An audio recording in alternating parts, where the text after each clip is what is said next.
I would get a settlement in 24 hours. 24 ঘন্টা তো দূরের কথা, দ্বিতীয়বার মার্কিন প্রেসিডেন্ট হওয়ার এক বছর পরও রাশিয়া ইউক্রেন যুদ্ধ বন্ধ করতে পারেননি ডোনাল্ড ট্রাম্প। 20 দফা শান্তি পরিকল্পনা নিয়ে হচ্ছে একের পর এক দর কষাকষি।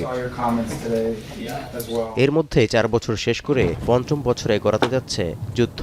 এমন পরিস্থিতিতে শান্তি আলোচনা সফলের জন্য ইউক্রেনের উপর চাপ বাড়াচ্ছেন ট্রাম্প। বুধবার জেনেভায় শেষ হওয়া দুদিনের ত্রিপক্ষীয় বৈঠকে গুরুত্বপূর্ণ অগ্রগতির দাবি মার্কিন বিশেষ দূত স্টিভ উইটকফের। তবে ইউক্রেনের প্রেসিডেন্ট ভলোদিমির জেলেনস্কির দাবি কিছুটা অগ্রগতি হলেও আলোচনা বেশ কঠিন ছিল।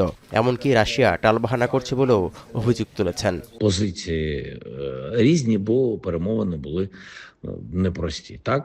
І тому також всі ці нюанси мені моя підгрупа покаже.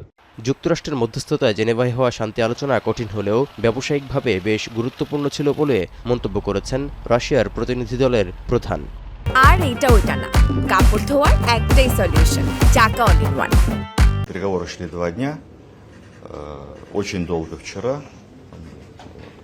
в разных форматах, и вот еще сегодня, около 2 часов.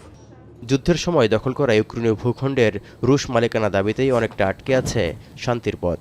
ভূমি ছাড় দেয়াকে মস্কোকে বিজয়ী উপহার দেওয়ার সামিল হিসেবে দেখছে কিয়েভ, আর এটি করে প্রকৃত শান্তি অর্জন সম্ভব নয় বলেও মনে করছে ইউক্রেন। বর্তমানে দনবাসের বড় একটি অংশসহ ইউক্রেনের প্রায় 20% এলাকা রাশিয়ার নিয়ন্ত্রণে। আলোচনার মধ্যেও ইউক্রেনীয় ভূমি দখল অভিযানের মাত্রা বাড়াচ্ছে রুশ বাহিনী। এদিকে জাতিসংঘের শিশু বিষয়ক সংস্থা ইউনিসেফের দেয়া তথ্য বলছে, প্রায় 4 বছরের রুশ অভিযানে 1/3 বেশি ইউক্রেনীয় শিশু বাস্তুচ্যুত হয়েছে। সংখ্যার দিক দিয়ে যা প্রায় 26 লাখ। এর মধ্যে প্রায় 18 লাখ শিশু শরণার্থী হয়ে বিভিন্ন দেশে আশ্রয় নিয়েছে। তৌহিদুর রহমান, এখন বিশ্ব।